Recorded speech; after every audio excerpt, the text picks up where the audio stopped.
Joining us now, we're going to chat a little bit about President Biden. He announced yesterday the $6.9 trillion budget. Oh, boy, it's hard to even say. Sean Themea, political strategist, chief of staff over to Young Americans for Liberty. Sean, good morning, and glad to have you on your morning wake-up. Hey, thanks for having me. Great to be here. So this is pretty much dead in the water, isn't it, this budget? Oh, yeah. I mean, you've got a divided House and Senate. There's no way they're going to pass this. But here's the thing. They're not going to pass it because it's $6.9 trillion with a T. I mean, politicians, especially the ones in D.C., are addicted to spending money they don't have, our money that they just keep printing, right? We're $30 trillion in debt. We're borrowing from China to pay Ukraine.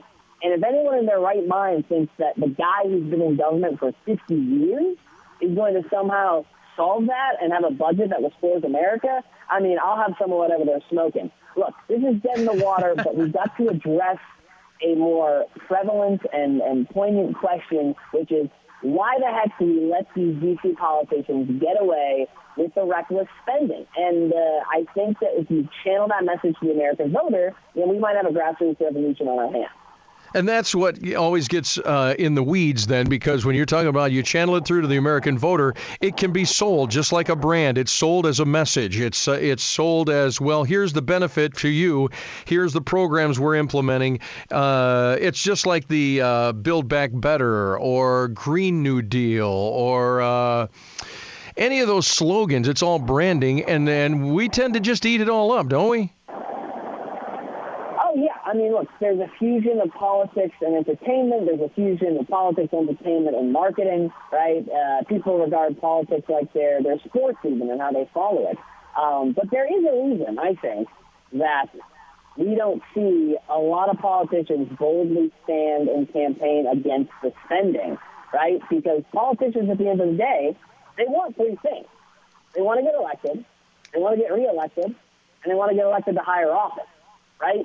And cutting the spending, you know, the default reaction to that from the American voter is pain. Oh, well, I don't want my programs taken away. Oh, that sounds bad. Oh, that sounds like we're in trouble, right? Most people would prefer to think that everything's fine and that this is normal, right?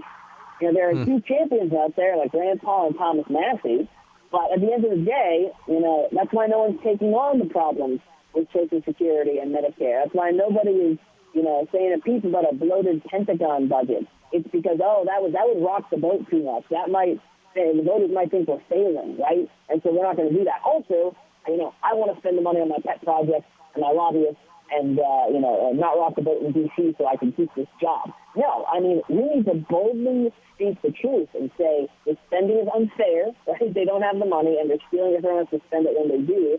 And, look, the reality is we're on the verge of a fiscal cliff right now. I mean, at some point, the chickens are going to come home to roost with all this borrowing and this insane debt we have.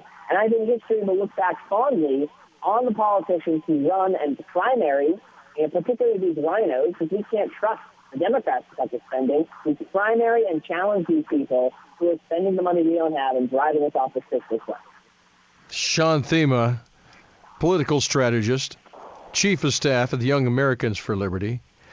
So what's the next step? I said dead in the water for the $6.9 trillion budget, but some of it is going to go. I mean, it's going to get rehashed out and everything in committee. And what's going to make it through? Yeah, well, I wouldn't be surprised if we see more money going to Ukraine, right, and more money going to dictators overseas. Right? Foreign aid, as Ron Paul said, is just, you know, taking money from poor people in a rich country and giving it to rich people in a poor country. So the government's addicted to sending money overseas whenever they can, right? I'm sure that we'll see more go toward, just our Medicare, Social Security system, these entitlement programs that are, again, any day now could collapse, but they're golden cap for D.C.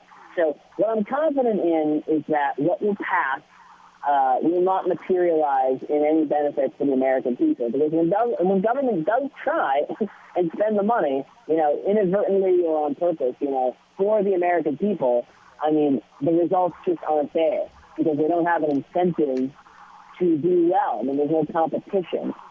So if we do actually get things that are going to benefit us, they're not going to lift people out of poverty. I mean, waging a war on poverty for 60 years. And guess what? People are still poor. So whatever does get through is probably going to be in the special interest of our senators and of Joe's pet project. It's probably going to go to people overseas. If it does trickle back to Americans, then, we're not even going to know that it's worked out. Sean Themea, man, are you Mr. Negative or what? I'm Mr. Woke in the traditional sense of the word woke. I mean, the left took, woke away from us about 5 years ago, but it just used to mean you were outside the matrix, man. It used to mean you were red-pilled. You saw things for what they were.